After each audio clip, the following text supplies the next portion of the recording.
Hello, Saints. We've been looking at Romans and talking about the stumbling stone, those who want to work their way to heaven versus faith. Jesus died on the cross that we might receive his salvation. He suffered the penalty. He was the appeasement, his death, for the law being broken. And when we see here in 2 Corinthians 5, verse 21, the last verse of this chapter, we find the importance of the great exchange. It says, for he, God, made him, Jesus, who knew no sin, to be sin for us, that we might become the righteousness of God in him. They were trading places. That's why it's called the great exchange. The righteousness we're talking about that saves man, not us. Not our righteousness. It's Christ. He gives that to us.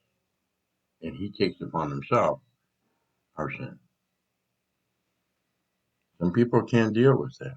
Oh, we have to be righteous. You have to be righteous. Then there's no end. We're all toast. You can't keep the law to be righteous anymore. Why? You can keep the law until doomsday. You're still a sinner because you've already broken the law. So salvation through the law is past. That ship has sailed. We need another way. That way is faith in Christ. Paul is very adamant there, especially in Romans 3. That doesn't make void the law of God. We're not saying the law was bad. We're not saying the law is done away with. The law was weak. Go with me. Romans 8. This is the conclusion of Paul's argument dealing with the gospel message before he goes through and shows us how to live it out in our life here. It's a concluding statement that he comes to right now from his whole story, not just from the chapter before.